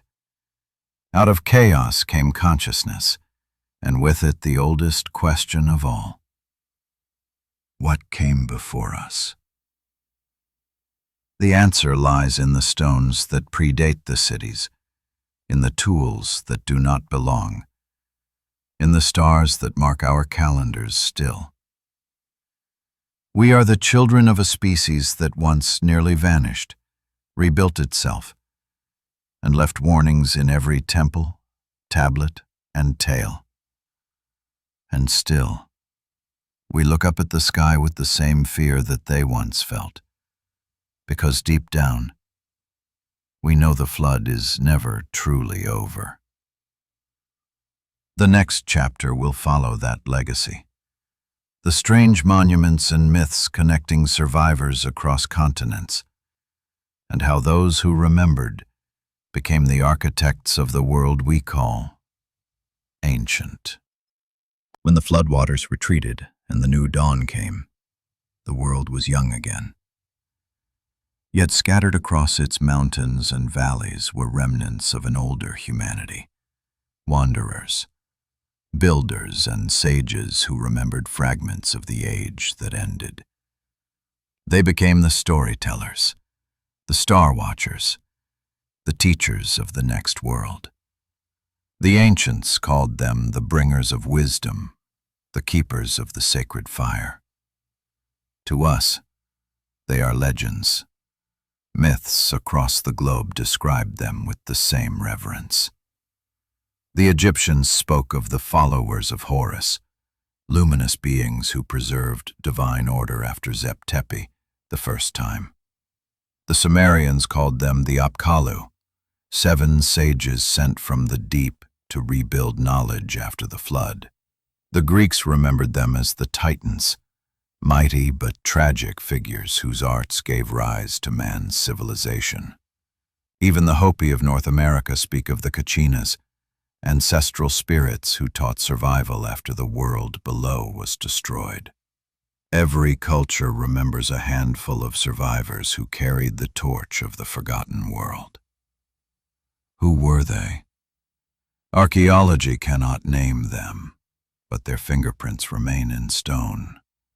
In the ruins of early post-flood cultures, Gobekli Tepe, Eridu, Hierakonpolis, Caral, and Tiahuanaco, we find sudden leaps in knowledge, advanced masonry, astronomy, irrigation, and calendar systems appearing with no local precedent.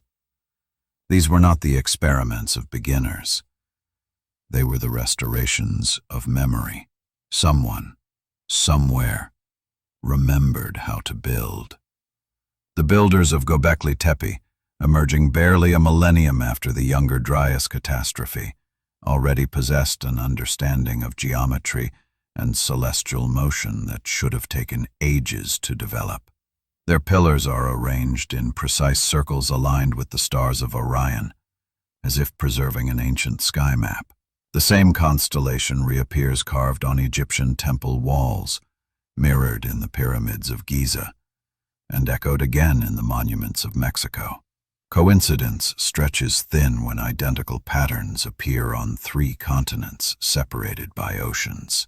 Perhaps the survivors carried not tools but principles, ratios, alignments, myths that encoded engineering as story.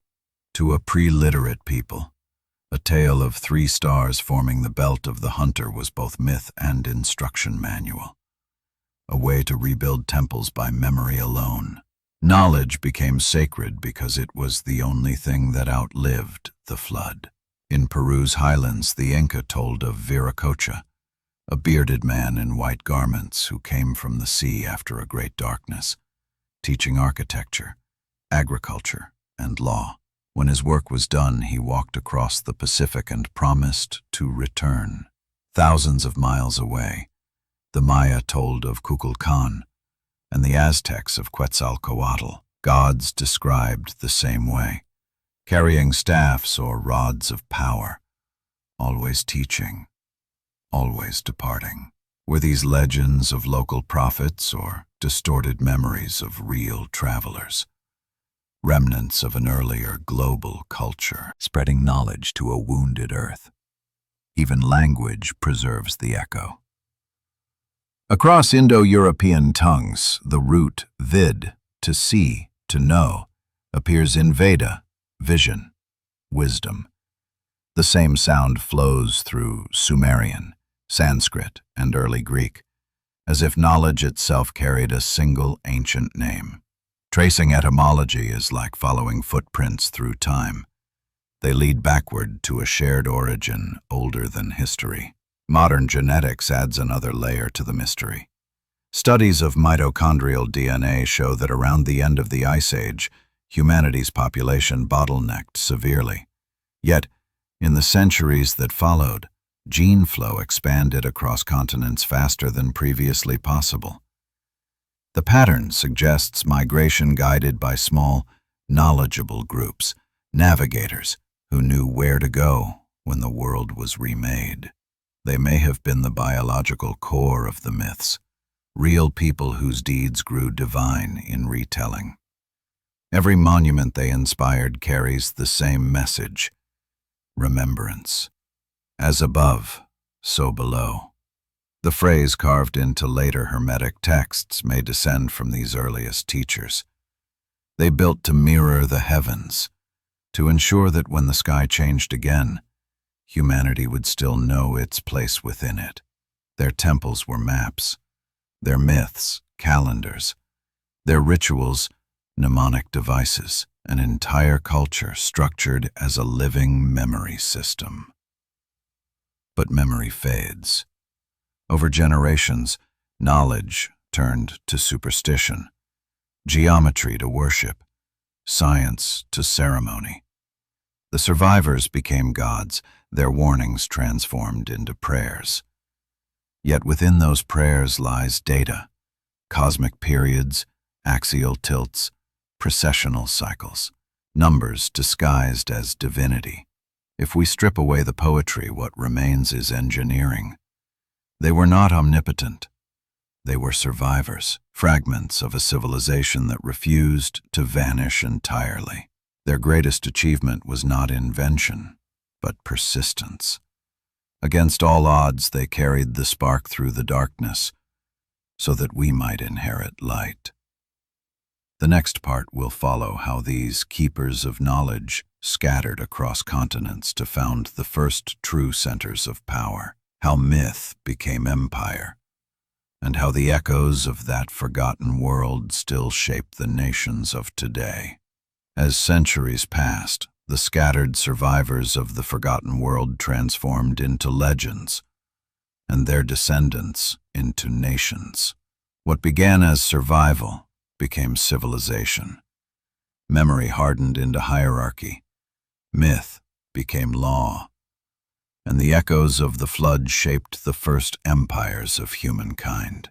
Across the Fertile Crescent, the people of Sumer raised mud brick cities along the floodplains, every street aligned to the rising sun. Their ziggurats, towering step pyramids, were more than temples. They were instruments of remembrance. Each tier mirrored a layer of the cosmos, a mathematical ladder between earth and heaven. The priests who ruled them claimed descent from the Apkallu, the seven sages of before the flood. Their rituals preserved astronomical data disguised as devotion.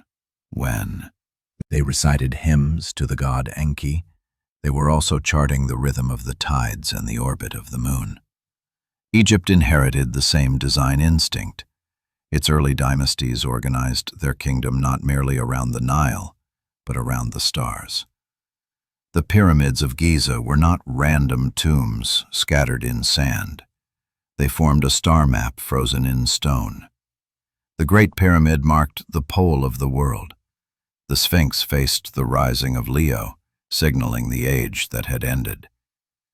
The priests of Zep-Tepi claimed they were rebuilding the order of the gods, but what they truly rebuilt was memory, a cosmic clock reminding humanity of cycles far greater than any kingdom.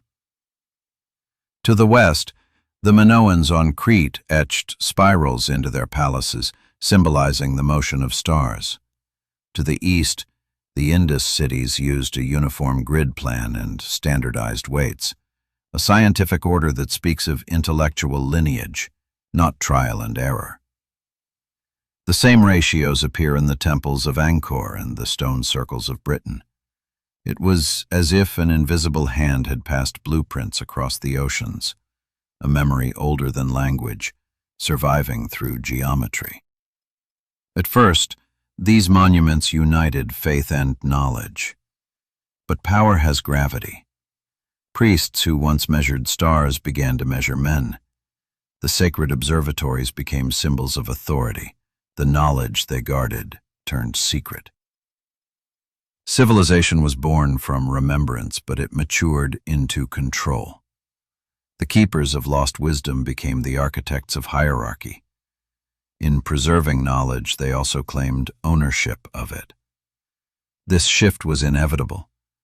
To remember is to define, and to define is to rule. The early empires justified kingship by ancestry from the gods, the very survivors of the cataclysm. In Egypt, Pharaoh was the living Horus, embodiment of divine order. In Sumer, kings called themselves shepherds of the gods. In Mesoamerica, rulers traced bloodlines to Quetzalcoatl's chosen. Each claimed the right to govern because their forefathers had once rebuilt the world. Myth became genealogy. Genealogy became power. And yet, beneath the weight of politics, the ancient science still breathed. The Mayan priests kept calendars spanning thousands of years, watching for celestial alignments their ancestors had feared. The Babylonians maintained astronomical tablets so precise that modern computers confirm their accuracy. Even when meaning was lost, precision remained. The builders remembered enough to measure eternity, even if they no longer knew why. As empires expanded, trade spread more than goods. Ideas, units, ratios, myths, migrated along with caravans. The cubit of Egypt became the ell of Babylon, the span of Greece, the foot of Rome. In every conversion, a fraction of memory survived. By the time Pythagoras spoke of the harmony of the spheres, he was echoing chants sung in temples thousands of years older.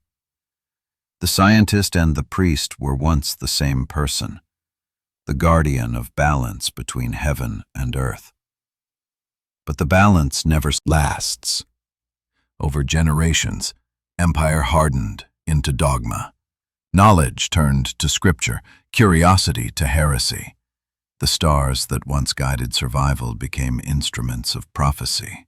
And once again, humanity began to forget, not the flood this time, but the purpose of remembering. The architects of memory had succeeded too well.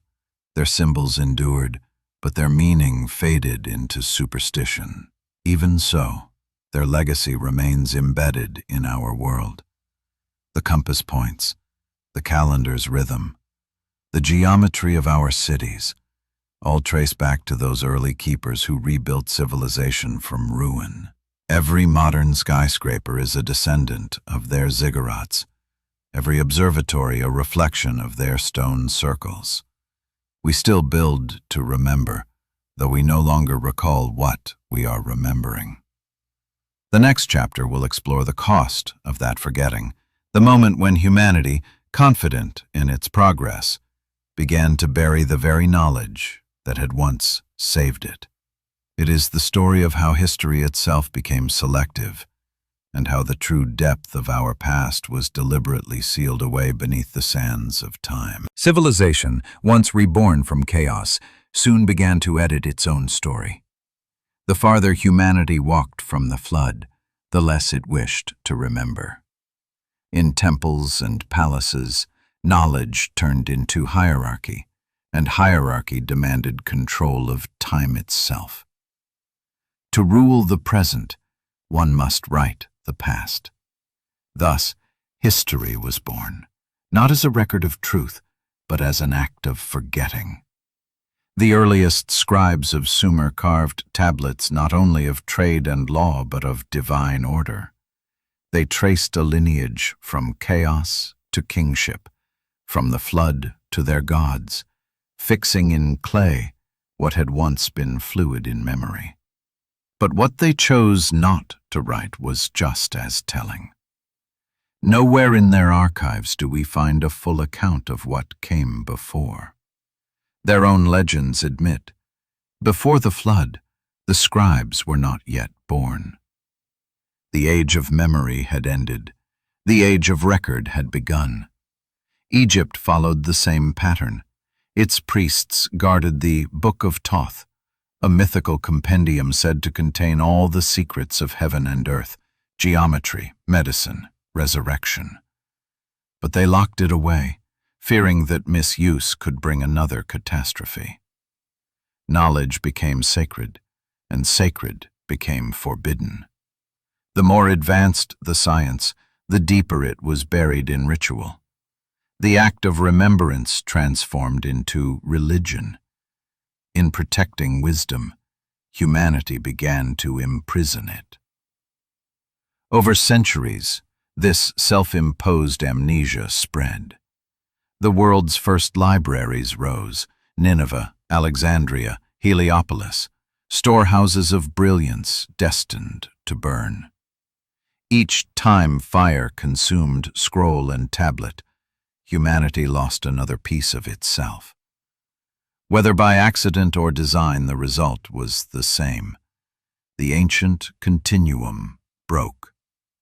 The survivors' knowledge, once preserved in geometry and myth, faded into fragments, scattered across ages.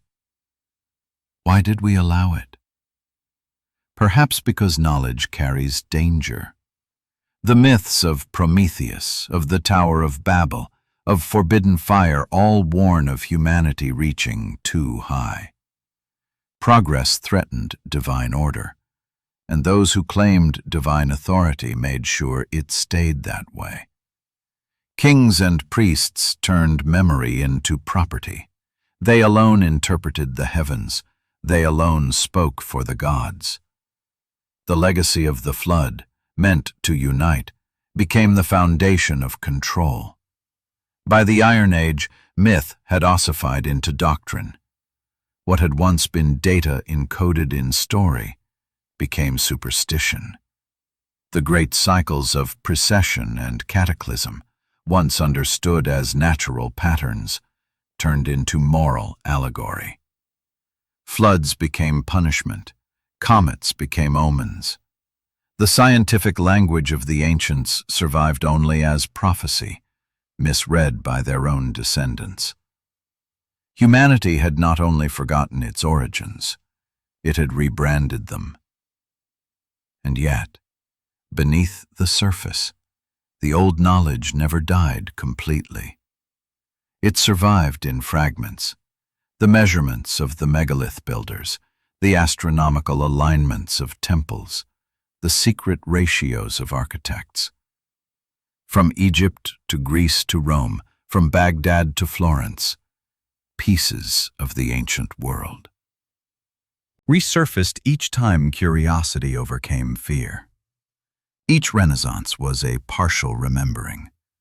In Greece, the philosopher Plato tried to rekindle that memory. In Timaeus and Critias, he spoke of Atlantis, not as fantasy, but as moral history, a civilization destroyed by its own arrogance. He claimed his story came from Egyptian priests who remembered a cataclysm 9,000 years before his time.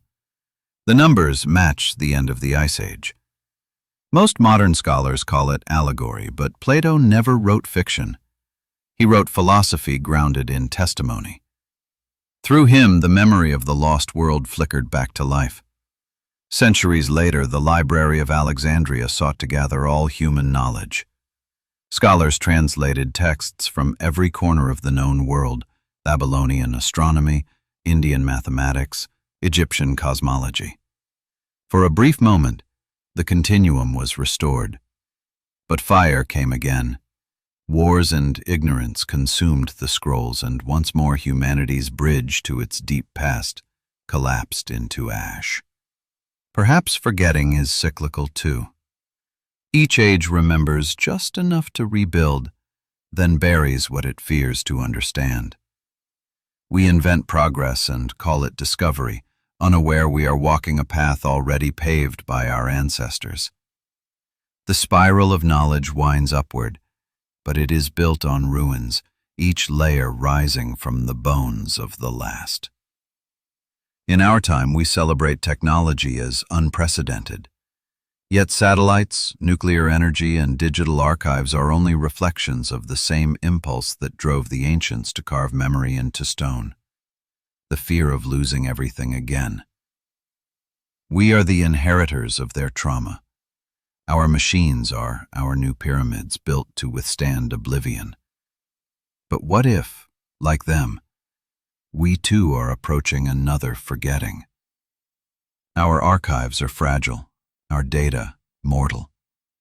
A single solar storm could erase our collective memory as swiftly as fire once erased parchment.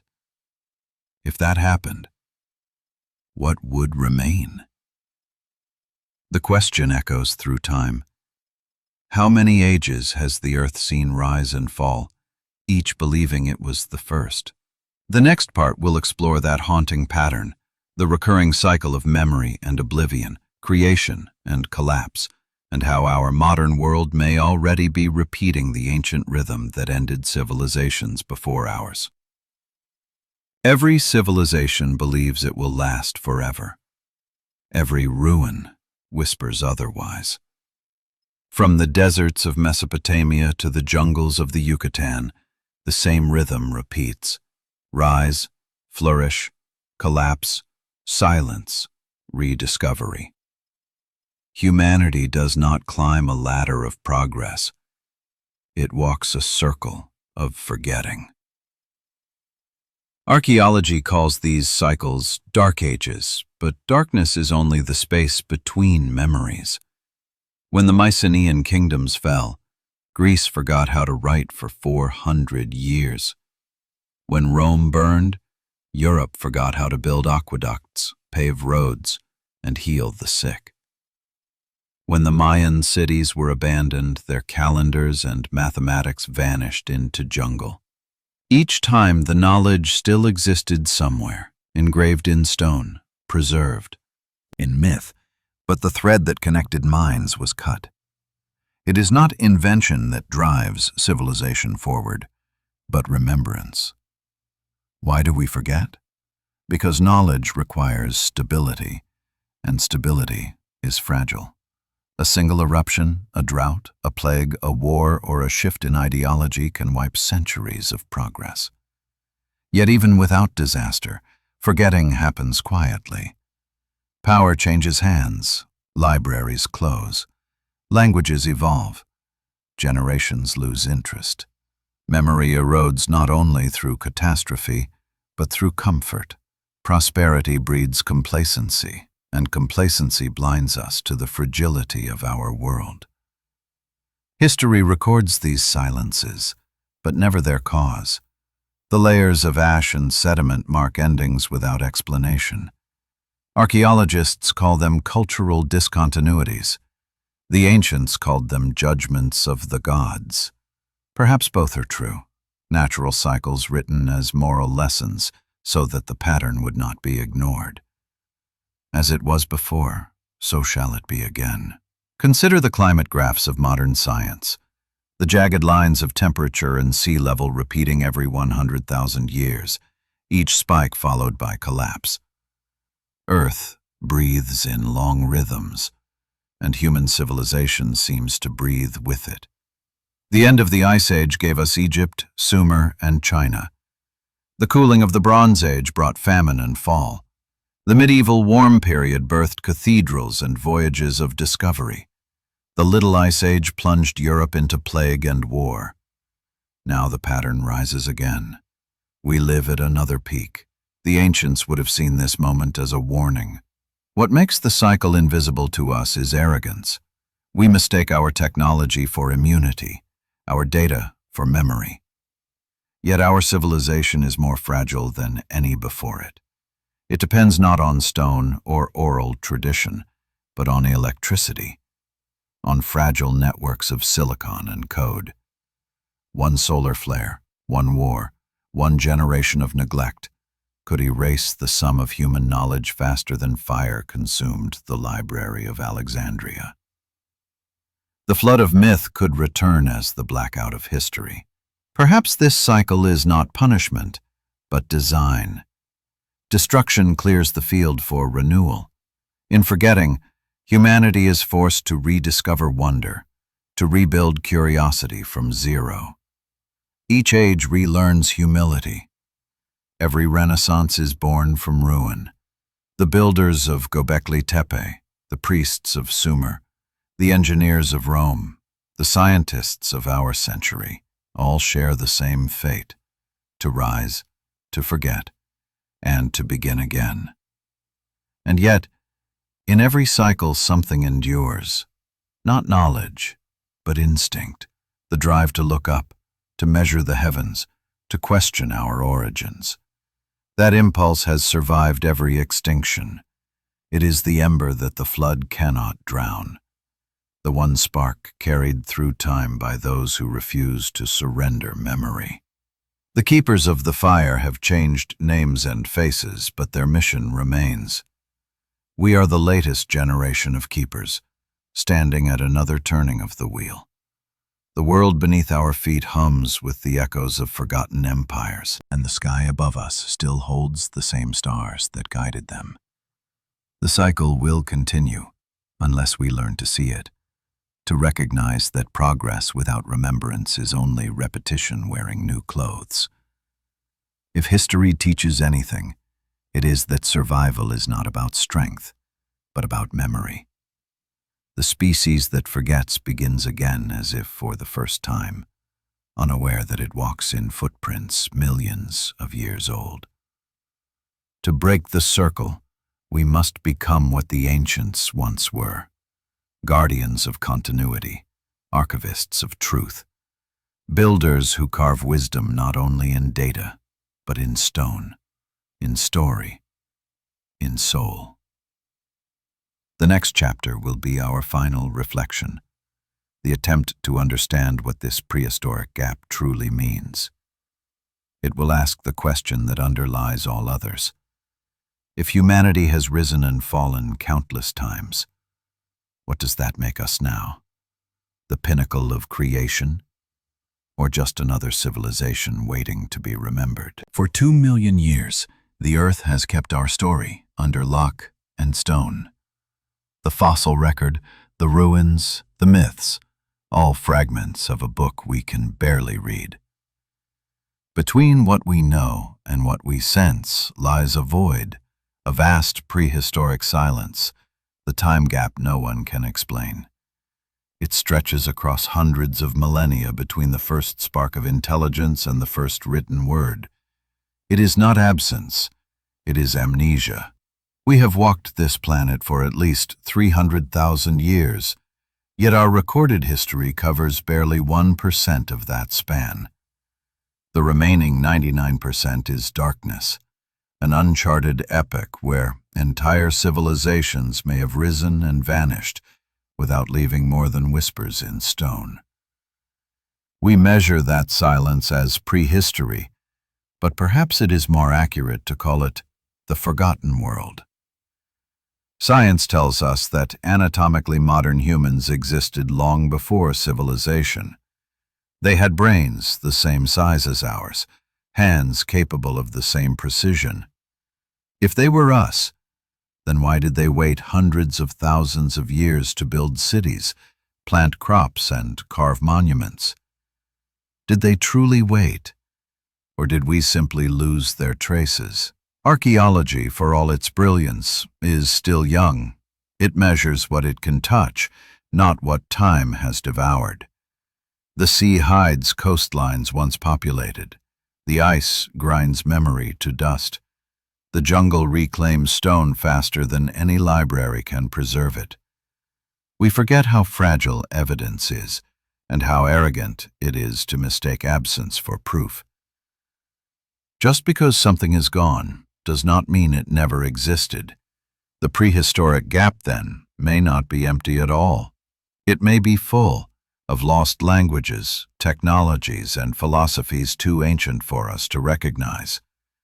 We assume that because we are the latest, we are the greatest. But evolution does not guarantee enlightenment. Intelligence, like climate, may rise and fall in cycles. Perhaps the human story is not a ladder, but a heartbeat. Each beat a civilization, each silence the pause before the next. If so, the implications are profound. Our ancestors were not primitive cave dwellers stumbling toward progress, but survivors of forgotten ages who rebuilt from nothing, again and again. The legends of gods, floods, and golden ages are not fiction, but compressed memory. Code written by those who refused to let the past die. The gap is their monument, invisible yet vast, reminding us that history is the exception, not the rule. The more we study the past, the more it resists finality. Every discovery, every artifact, every fossil adds another contradiction, another question that refuses to stay buried. It is as if the earth itself is testing our humility, forcing us to accept that we are not the first to ask who we are. Perhaps the missing time exists because humanity itself needs forgetting. We rise, we fall, we begin again, each cycle a rehearsal for wisdom. What does this say about us? That we are fragile, yes, but also resilient. We are the only species that remembers enough to wonder what it has forgotten. The prehistoric gap is not a wound, it is a mirror, reflecting the shape of our limitations. It teaches us that progress without memory is illusion. To build a future worthy of survival, we must first confront the truth of how many times we have already failed. We may never uncover every chapter, but perhaps that is the point. The silence between epochs is what gives meaning to the story. Every ruin, every myth, every rediscovery is an act of defiance against that silence. The ancients built in stone because they knew sound fades. We build in data, believing it immortal. Yet one day, our own monuments, our servers, satellites, and cities will crumble, and the earth will bury us as it buried them.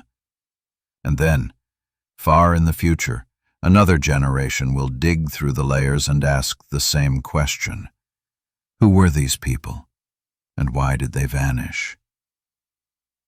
If the gap teaches anything, it is that memory is the only true immortality. The rest, stone, metal, empire, is temporary. The forgotten world is not behind us, it is beneath us, waiting for us to listen. We are its descendants, its echo, its latest attempt at remembrance. To understand it is to understand ourselves, not as the first humans, but as the newest version of a story still being written in dust and fire. The next part will close this journey, the final reflection on what it means to live in the shadow of eternity, and how accepting the gap may finally reconnect us to the ancient continuum that has always bound humanity to the earth. The story of the forgotten ages does not end in the past, it ends with us. We are the inheritors of an unbroken chain of memory and loss, of discovery and destruction. Every civilization before ours believed it was eternal. Every one of them vanished. Now, standing at the height of our technology, we face the same question that haunted the survivors of the flood. How long will memory last this time? The prehistoric gap is not only behind us, it stretches forward, waiting to be written again. One day, the satellites that orbit our skies will fall. The servers that hold our knowledge will corrode. The cities we built from glass and steel will sink into dust. What will remain of us? Perhaps only the things we have learned to carve into permanence, our myths, our sadness, our symbols, our yearning to remember. We tell ourselves that progress protects us, but progress without humility repeats the cycle of forgetting. Our ancestors mastered stone, we master silicon. They watched the heavens, we watch the data. Yet both are fragile. Both rely on memory. When the lights of our age go dark, what will the next humanity find buried beneath the layers of our ambition? A fossilized city? A fractured chip? Or a warning we finally learned to leave behind? If the ancient world teaches anything, it is that knowledge alone cannot save us. Survival requires wisdom, an awareness of our place in the pattern. The flood, the fire, the fall, all are not punishments, but resets, invitations to begin again with greater understanding. The prehistoric time gap is proof not of failure, but of resilience. Humanity endures not because it avoids collapse, but because it remembers just enough to rebuild. Every monument, every myth, every map carved into rock is an act of faith against oblivion. The builders of Gobekli Tepe, the scribes of Sumer, the priests of Thebes, they were not just recording the world. They were speaking to the future, to us. Their message is clear. Remember what happened, or it will happen again. We are the audience they hoped would one day listen. Perhaps that is the true meaning of the gap. It is not a mystery to be solved, but a dialogue across time. The ancients left questions instead of answers because they understood that knowledge decays, but wonder endures. The moment we stop asking who we are and where we came from, the next forgetting begins. Curiosity is the thread that binds us to them, the invisible continuum that connects every sunrise of civilization to every twilight of ruin. Our age has power the ancients could never imagine, yet we are haunted by the same fragility. We can split the atom, but not our arrogance. We can reach other worlds yet still wage war over the one that made us. If there truly is a rhythm to history, then our moment of balance will not last forever. The climate shifts, the stars move, the earth breathes, the wheel turns, and somewhere in that turning, our story will again be buried, waiting for rediscovery by minds not yet born. But perhaps this time can be different. Perhaps awareness itself can break the circle. If we learn from the forgotten world, not just its ruins but its warnings, then the next age might inherit more than silence. The continuum will remain, but the tone can change. We can build monuments not to our greatness, but to our understanding. We can write in ways the earth cannot erase. The prehistoric time gap, then, is not only a mystery of archaeology, it is a mirror held to our future. It asks whether we will become another vanished civilization or the first to remember its entire story. The choice is ours. The cycle is not fate, it is opportunity. What we do with it will determine whether the next world finds our bones or our message.